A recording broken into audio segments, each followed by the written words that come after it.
Doctors of Reddit, what is the weirdest thing a patient wouldn't admit? Not a doctor but a nurse. Had a patient come in with a toothpick in his penis. Refused to tell me how it got in there, insisting he was picking his teeth and it fell in. Being pregnant and also a virgin.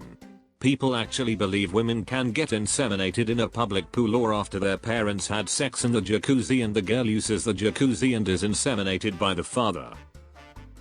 I was once marked as pregnant by mistake when I went into the ER. They were talking about the tests they needed to run, but they couldn't give me medication because of the baby. At that point I said, hold up, there is no way I'm pregnant. The nurse looked at me and rolled her eyes. I told her that I've only ever slept with women in the last couple of years, so there was no way I was pregnant. One of the other nurses reran the pregnancy test, and turns out I wasn't pregnant. I admitted a guy for chest pain. As part of the workup, I did a urine drug screen which came back positive for cocaine.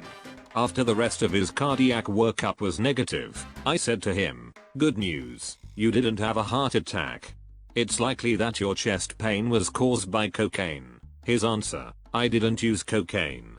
See, I was at a party and people had some lines of cocaine out on a table. As I was walking by, an oscillating fan blew the cocaine into my face, which is why my urine was positive. MMMHMM. Got it. Yeah, cos parties with cocaine on the table frequently have fans near the coke. That's why it's an oscillating fan. You make a game of timing your lines between the fan sweeps. Nurse here. Had parents bring their 3-year-old son to the emergency department for 1 month of abdominal pain that kept getting worse. I ask all the routine questions for this complaint. Lots of questions about his poop. Is it bloody? Diarrhea? Mucus? When was his last bowel movement? Any changes in the stool?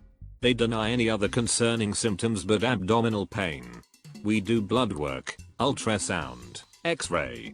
Everything comes back completely normal but the kid is intermittently screaming in pain, curled in a ball. Over the next 5 hours I continue to repeat the same questions. I asked repeatedly if there was anything else going on that they could think of. No. The kid just doesn't seem well but we have no reason to keep him. We decide to watch him a little longer. Let him eat. The kid eats a bunch. A PBJ, apple juice, crackers, popsicle, no pain so we decide to send them home. I bring in the discharge paperwork and I'm about to start going over instructions and their dad goes, you know, for the past 3 months he's had a lot of worms in his poop. Worms. Fucking worms. You spent 6+ hours denying worms. I literally just turned around and walked out of the room without saying a word.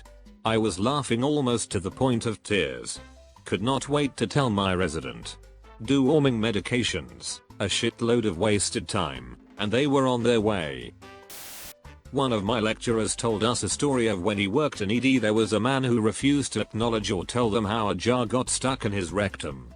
They were taking him to the OR as it has created a vacuum seal and couldn't be removed without shattering but realized his BSL, blood sugar level, was off the charts. Really high.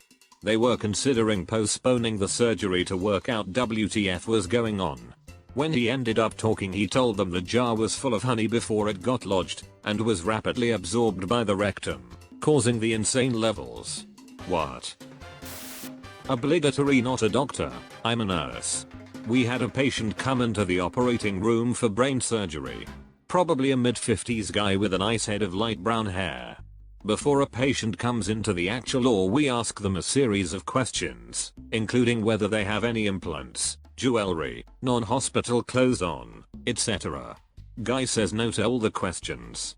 After the patient gets put to sleep, the surgeon grabbed his hair to start shaving it off, because you know, brain surgery, and all his hair peeled off because he was wearing a wig and didn't tell us. We almost shaved his hairpiece because he wouldn't admit to anyone he wore it. Nurse here. Had a patient accuse me of shitting in her bed and threatened to sue me for malpractice. Keynote, she never got out of her bed. Nursing assistant here. I've been accused of shitting in the corner of a patient's room.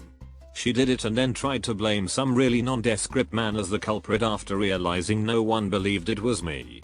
I've also been accused of killing babies and burying them in the hospital basement. Had a patient in hospital, I forget what for. The point is that he disappeared for a few hours. When he came back he was tachycardic to 160 bpm, massive pupils, couldn't sit still. We asked him what he'd taken while he was out. Nothing, he swears. He went to the pub and just drank lemonade. Okay, we say, we're gonna take some blood and find out what you've taken. He then pipes up the friends he was with would think it was funny to spike his drink. What? We asked. Did he think they might have spiked his drink with speed? He says. What do you know? Bloods confirmed that he had taken speed. But he insists he didn't take it. His drink was spike. I'm a nurse. I had a kid once who I needed to get a urine sample from. He was 8. I gave him a cup and amp, pointed him to the bathroom. I went to check on my other patients and amp, came back, kid was still in the bathroom. I go knock on the door. Hey buddy, you okay in there? Sink on full blast Yep. Everything's fine. I go back to his room a few minutes later and amp. He hands me a bag full of water with a cup inside that also appears to be water. I pour the water out of the bag. Hey buddy, are you sure this is urine in this cup? Yay. My pee is always clear. PT is wheeled off the x-ray. I check the temperature of the so-called urine in the cup. It was ironically the same temperature as the water from the faucet. Come on little homie, you gotta do better than that. That she could actually see. We had this lady that came into the ER at least once per month, usually cheek pain. She was 30s, morbidly obese. She had seen multiple specialists. Had her heart, lungs, GI system examined in almost every conceivable way. One night she comes in with sudden onset blindness. Not her first time with this complaint either. Last time she got a trip to the retina specialist.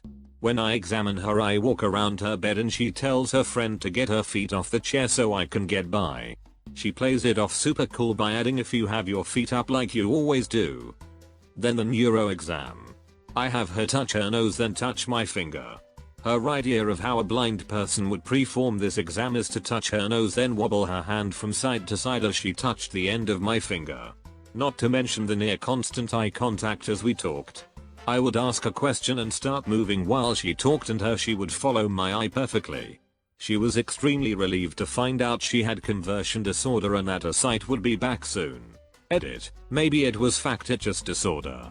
I tend to believe all her chest pains and crazy complaints were real feelings she was having due to a number of her social psych issues. In the ER at midnight it's a lot easier to tell her it is a symptom of dealing with whatever social drama was happening in her life and that her eyes worked fine instead of telling her she was lying to me for some gain. Either way she was sick and needed reassurance. She was genuinely relieved though. On the finger to nose test she touched my finger on the first try, but instead of a straight line she moved her hand back and forth about the 3 inches the whole way there, but directly there. My finger was probably 2 feet in front of her face.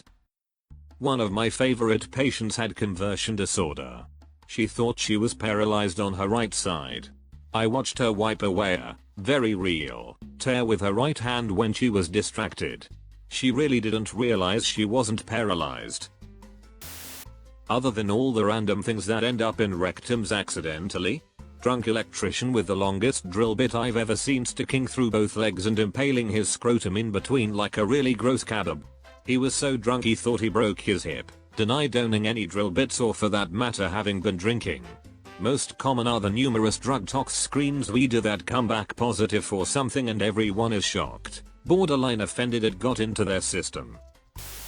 Once had a woman come in for a possible yeast infection. On exam she had a glass bottle stuck in her vaginal filled with urine. Totally wouldn't admit it was hers or explain how it got there even after we removed it. Just kept saying, I think this is all a joke and you put it up there. She was totally trying to cheat a drug test? Definitely. The bottle had an overly complicated apparatus which allowed her to discreetly trigger the urine to come out, which made it all the more weird she pretended we hadn't just pulled CIA tech out of her cooch. Thanks. When I want to really piss off my wife I call it a cuter. When she was pregnant she'd put a hand towel on the edge of our tub to sit on and help her turn around into the tub. I called it her cooter scooter.